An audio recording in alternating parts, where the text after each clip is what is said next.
Listening test. This test has 3 parts. In each part, you'll hear a number of different extracts.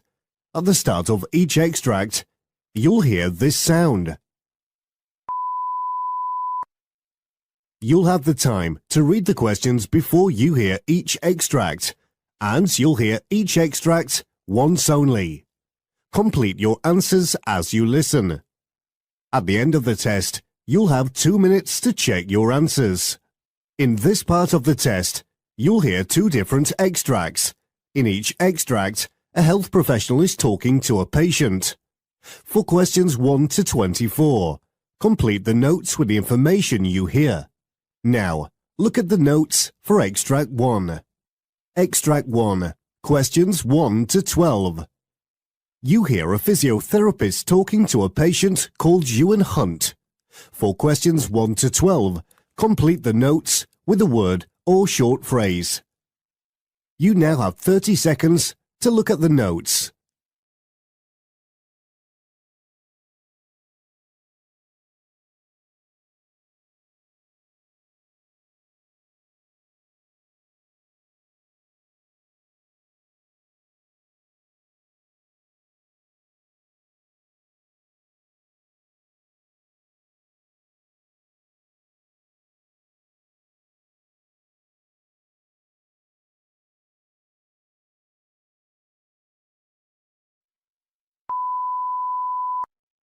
Hi there, Mr. Hunt. It's good to see you again.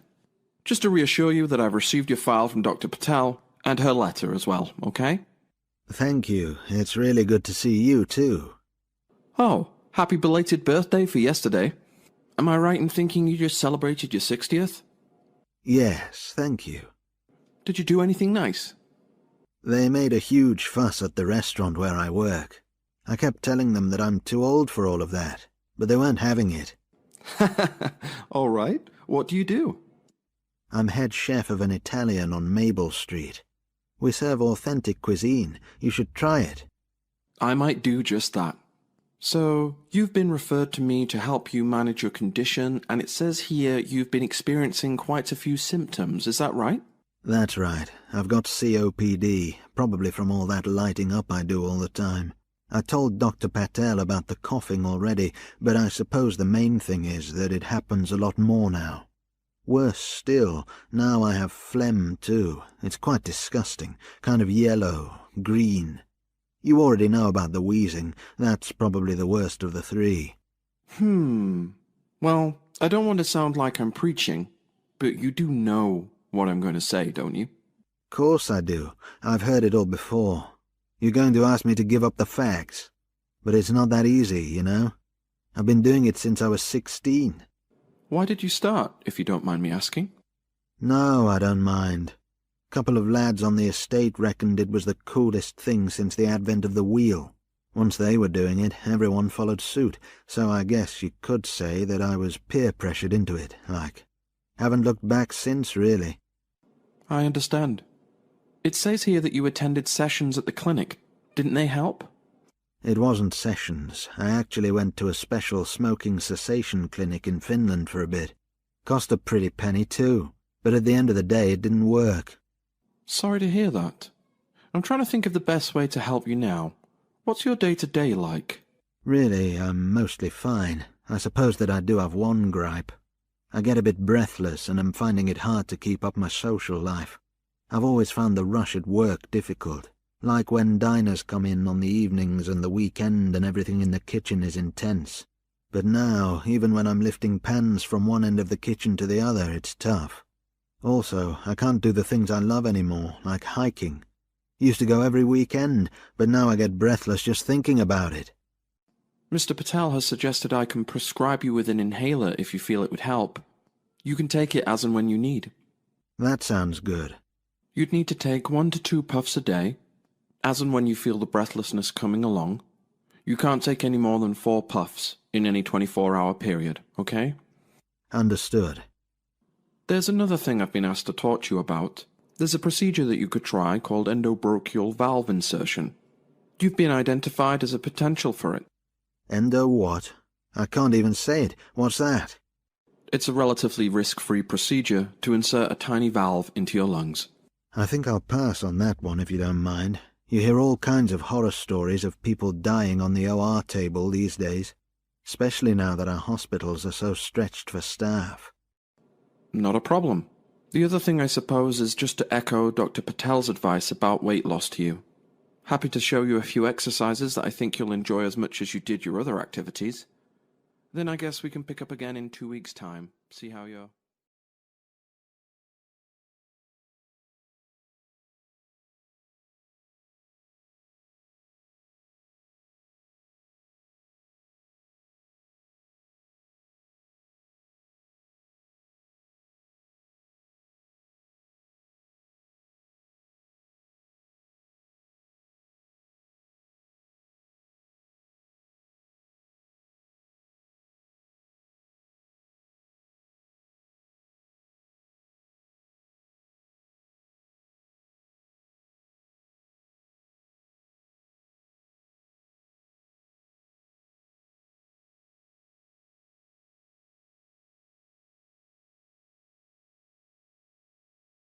Extract 2, questions 13 to 24. You hear a nurse talking to a patient, Shauna Burke. For questions 13 to 24, complete the notes with a word or short phrase. You now have 30 seconds to look at the notes.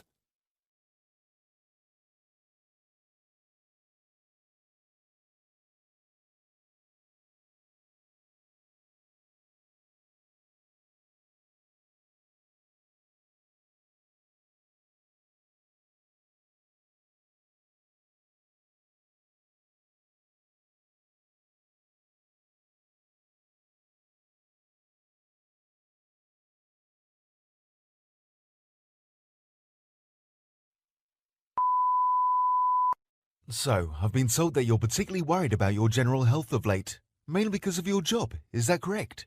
Yes, it is, Doctor. I'm 28, and as a model, that's practically near retirement. It's so important for me to look my best for shoots and commercials, but I've been noticing weird things happening on my face that I thought I'd get checked out. When you say weird things, what do you mean? Like this, these dark shadows on my eyes, especially on the lid. It's really wearing me out. I've been feeling this way, this extreme tiredness, for as long as I can remember now, and it's not just my mood. I've lost a lot of weight recently too. I know what you're thinking, it's every model's dream. No, I wasn't thinking that. A lot of women would give me a slap if they knew I was having a moan over losing 20 kilos in a month without even trying. But you know what? I'd give my right arm to go back to my normal look. Fresh-faced, bright eyes. Right now, I look a right state. I don't think that at all, Miss Burke, but I would like to investigate this for you. It's possible that you've come down with something, and I'd like to give you some treatment and get you back to your normal self, okay? Thank you. Would you tell me when you started noticing these symptoms? I really don't know. I've been working a lot lately. Been booking a lot of domestic work in London and sometimes overseas too. When I got back from France last month, on or around the 11th I think, I just found my day-to-day just that much harder. For example, I usually love the hustle and bustle of my job, the last-minute calls, the late nights, and the constant after-parties. I just jump in the Merc and away I go. But recently I've been finding it super tough to drive. I thought maybe it's because I'm on the other side now, but it's more than that. When I'm behind the wheel, I feel a little spaced out, like disoriented, not knowing where I'm going or how I'm going to get there. You're looking at me like I've grown another head. I must sound so silly. Not at all. I'm just thinking about what you've told me, how best I can help. Do you know if anyone in your family has been through anything like this? Not that I know of. Okay, you mentioned that your job can be very social. Do you smoke or drink? I don't smoke, and I only drink when I'm out with people I know and trust. There are way too many scary stories of handsy photographers for me to get plastered with people I don't know. Sounds like you've got a really good head on your shoulders there.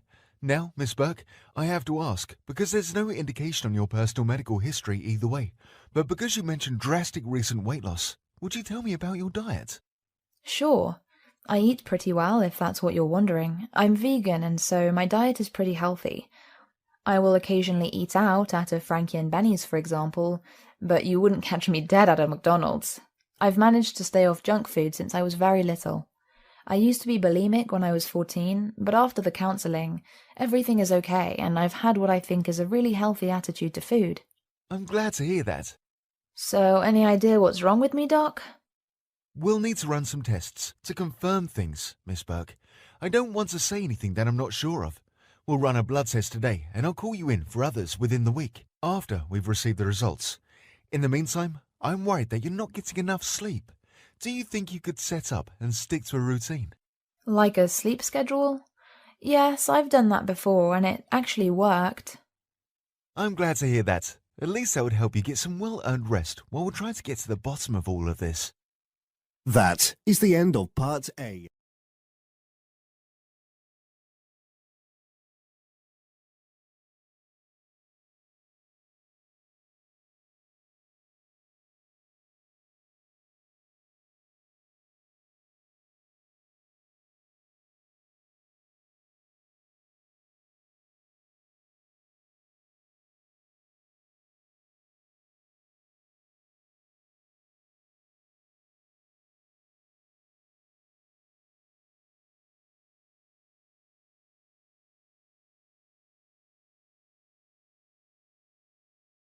The audio clip you're about to listen is from MedCity International Academy.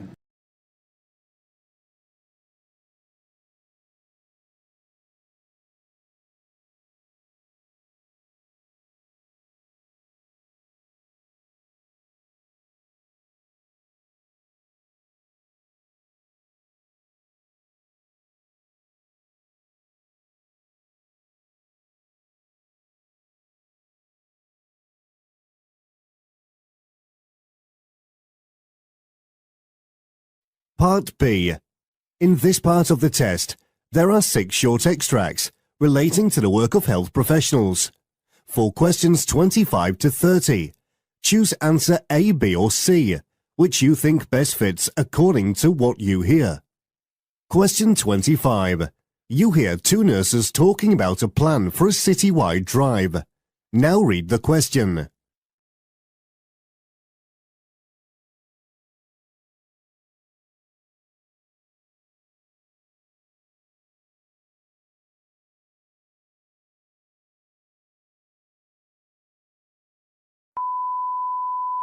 In order to commemorate World AIDS Day, Marvin asked that we organise a citywide drive.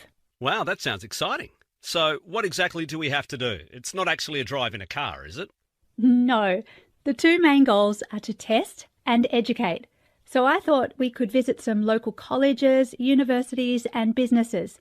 We could host info sessions and a Q&A. Then we could follow it up with some voluntary tests and or impromptu counselling if need be. I'll check my inventory for disposable test needles. How about you work on PowerPoint slides for the presentation? I'll get right on that. It should be done within the next few days, hopefully, leaving me with enough time to work on what I'm actually going to say to the crowd during these World AIDS Day info sessions. Gosh, it's such a buzz connecting with our local community like this.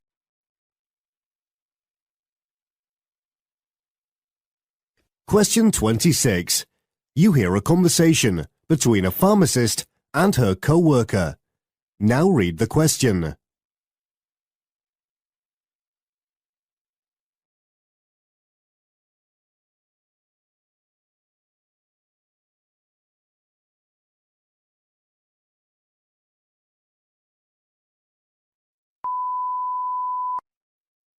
Would you please help me sort these medications? Some of them have expired and now they're all mixed up. Sure. Shall I start with A to H? And you can do I to Z. Yes, that sounds like a plan. Thank you so much, Kate. And again, I'm sorry to have to pull you in over the weekend like this. That's okay. I wouldn't have been doing much anyway, just helping out with my dogs. One of them had a nasty fall and we've had to get her a new collar. Oh, ouch. You haven't left her alone, have you? No, my partner's looking after her whilst I'm here. I know it's urgent and that we're short-staffed. What with Luis not being here again and all. It's the 3rd time this month, and I am really sick of it. No one else has been away as much, and it's driving me around the bend how much extra we have to do around here these days.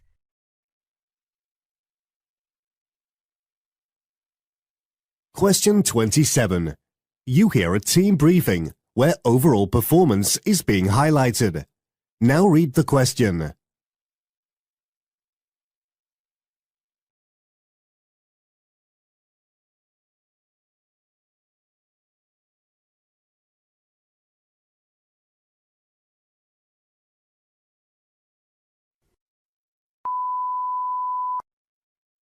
Thank you all for coming. I'll make this brief, shall I?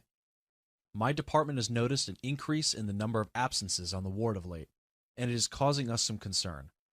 This is a hospital, and when we are short-staffed, patient care suffers. With the HQC breathing down our necks, it's not something that we can continue to have happen.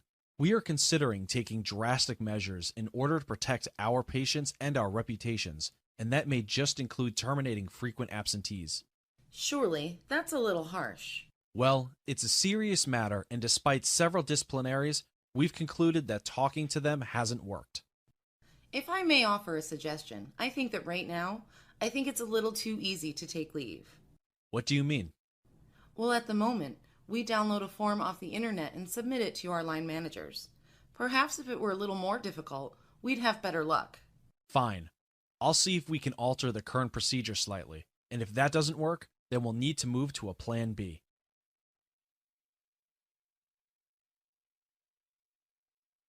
Question 28. You hear a conversation between two nurses. Now read the question.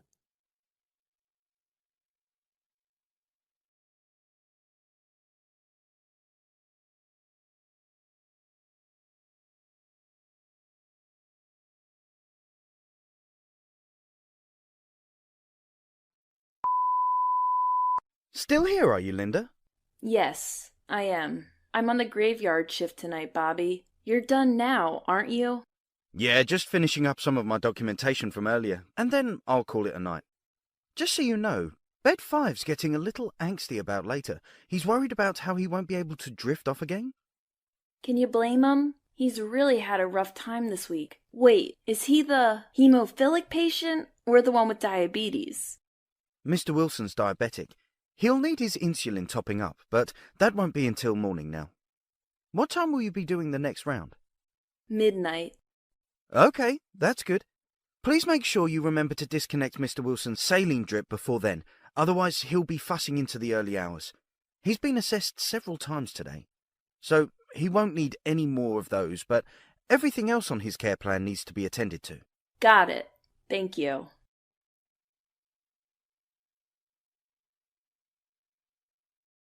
Question 29. You hear a morning briefing. Now read the question.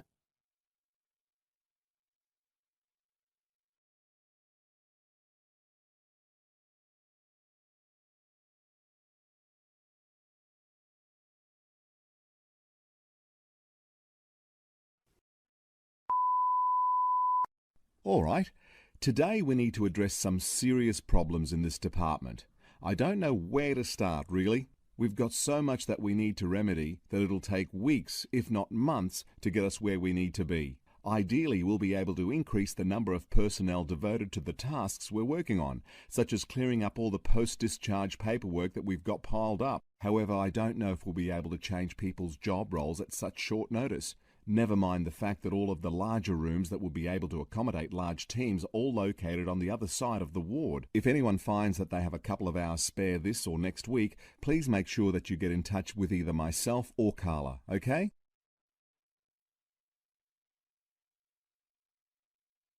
Question 30. You hear a conversation between two nurses.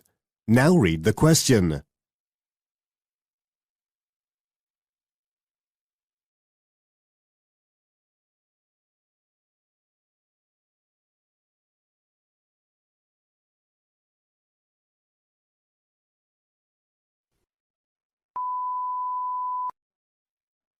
Are you coming to the school later? I've been asked to organise the vaccinations for the under-16s. Oh, is that today? Yes, why, will that be a problem? Not really. I'm just trying to organise my day. Can I ask you one thing, though? Of course. We've organised tetanus vaccinations at that school before, if I remember correctly. Now, if they've all been immunised against the flu, why are we having to give H1N1 vaccinations today?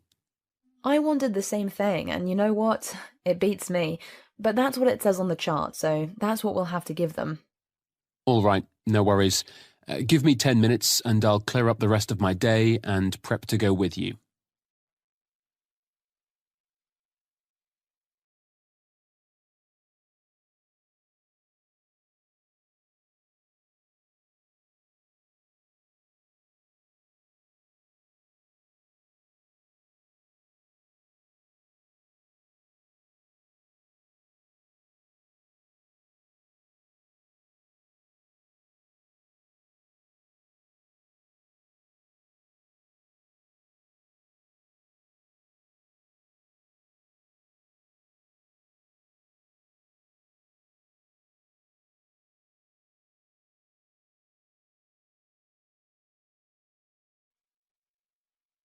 Part C. In this part of the test, you'll hear two different extracts. In each extract, you'll hear a healthcare practitioner talking about aspects of their work. For questions 31 to 42, choose answer A, B or C, which you think best fits according to what you hear. Extract 1, questions 31 to 36. You hear dietitian Catherine Weston delivering a presentation on diabulimia. You now have 90 seconds to read questions 31 to 36.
Hello, my name is Catherine Weston and I'm a dietitian with a keen interest in a little-known condition called diabulimia. The name is derived from a mixture of diabetes and bulimia, as it describes the situation where type 1 diabetics develop the behavioural characteristics of the aforementioned eating disorder. As insulin restriction is a significantly more dangerous act than calorie purging, the sooner something can be done about the countless lives being lost because of diabulimia, the better. To put things in context, it is estimated that approximately 400,000 people in the UK are living with T1. Whilst the exact number of people living with diabulimia is unknown, alarmingly up to 40% of sufferers, who are mainly female, aren't taking enough insulin to survive. With that acknowledged, it would be remiss not to mention that those affected are not exclusively women. A recent German study suggests that 11.2% of boys aged 19 and under are intentionally depriving themselves of insulin in a drive to be thin.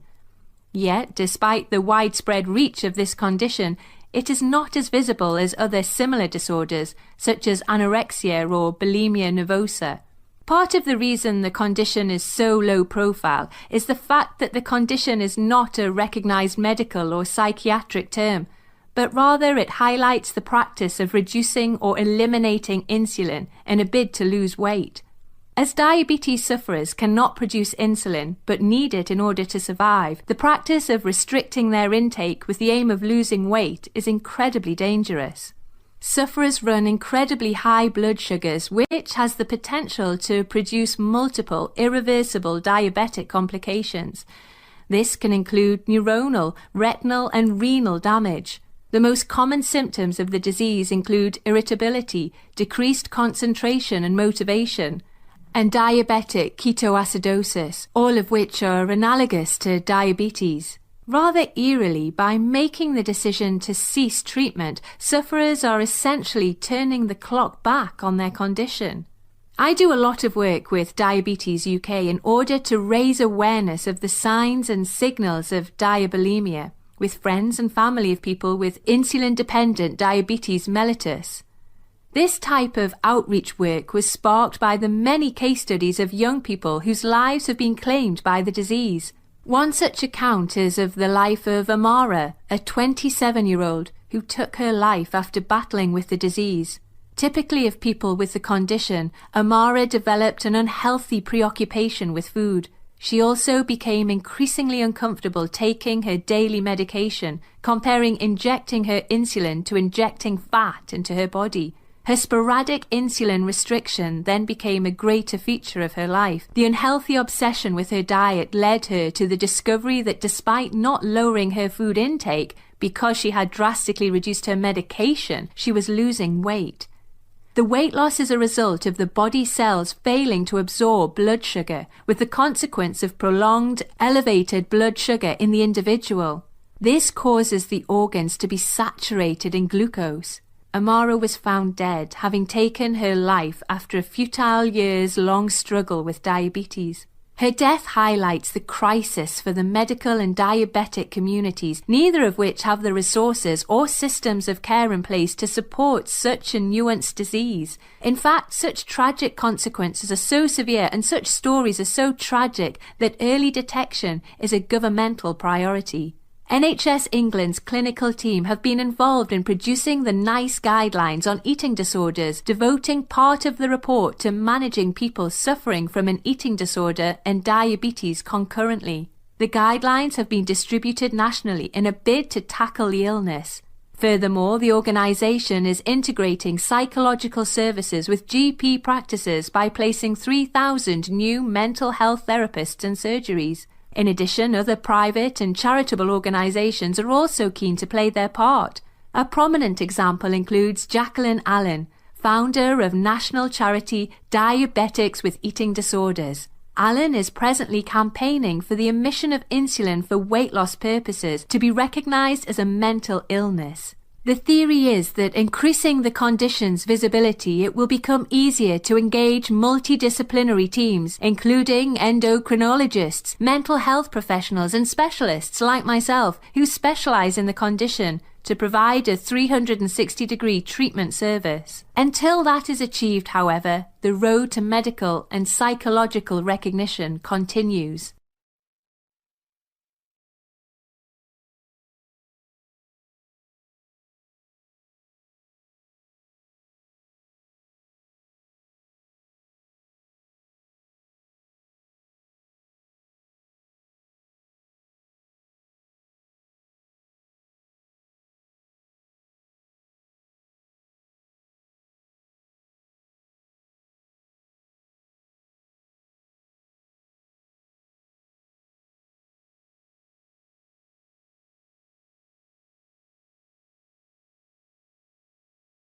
Extract 2, questions 37 to 42. You hear an interview with Dr. Janae Brown discussing a neurological condition. You now have 90 seconds to read questions 37 to 42.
Welcome to the Health Matters podcast. Joining me today is Dr. Janae Brown, all the way from the East Coast. Dr. Brown, thank you for flying in. Thank you, Ricky. It's a pleasure to be here. So I know that you deal with many neurological conditions, but I understand that today you'll be talking to our listeners about one in particular. Tell us, Dr. Brown, what is multiple sclerosis, and how many people have got it? Multiple sclerosis is a neurovascular disease that affects the brain and the spinal cord. Usually the nerve fibers of the central nervous system are protected by myelin. Myelin helps the nerve fibers to transfer messages faster between the brain and the rest of the body. When multiple sclerosis sets in, the immune system identifies myelin as foreign and in turn destroys it. The damage then interrupts the message pathway by suppressing the myelin completely or stripping some parts of it, leading to the formation of scars. The disease is lifelong once someone is diagnosed, though with proper specialized management, a person can survive for long. According to the United Kingdom's National Health Survey, there are more than 100,000 people diagnosed with multiple sclerosis annually. Are there many risk factors of multiple sclerosis? And could you give us examples of the effect the condition can have on its sufferers? Yes, there are several risk factors that are associated with multiple cases of sclerosis, such as gender, family history, geographical location, lifestyle, and vitamin D deficiency, among others. When the diseases are in one person in the family, the risk of passing the genes to the children is very high. Also, women are at a higher risk of developing MS. The risk is made higher due to the hormonal differences. Furthermore, in areas that are further from the equator, the risk of developing the disease is high in the regions that are more than 40 degrees. The condition affects people of all ages, but most people are diagnosed between the ages of 20 to 50 years old. In terms of lifestyle, smoking is also associated with the formation of multiple sclerosis, although admittedly more research is required in order to clarify the reason for this. What are the main effects of MS? MS affects the whole body depending on the nerve that is affected. Different nerves innervate different parts of the body. The main symptom is weakness or numbness in one or more limbs. This usually occurs on either side of the body or trunk, one at a time. When the optic nerve is affected, the patient may have prolonged problems with double vision accompanied by extreme pain. The person might also lose sight in one eye with time. The patient may experience Lhermitte's sign, that is a feeling of electric shock sensation around the neck during movement, as well as when one bends the neck forward. The patient may also present with a problem with their gait or body coordination. Fatigue and dizziness may also be a problem. When the nerves innervating the speech center are affected, the patient may develop slurred speech. The gastrointestinal function can be changed, as well as bladder function, especially in continence problems. Would you tell us a little bit about the diagnosis procedure? Early diagnosis is preferable, Ricky, before the treatment of multiple sclerosis. Diagnosis methods range from laboratory tests and imaging tests such as magnetic resonance. For laboratory tests, the spinal fluid is tapped and taken for culturing and sensitivity. The liquid is drawn after lumbar puncture and carried out using sterilized equipment. This helps in knowing whether the cause is due to infection or not. Imaging helps in understanding the extent to which the disease has affected the nerves, especially within the brain. It's all so fascinating. So, Dr. Brown, would you talk to us about the treatment options, what they are and their main aims too?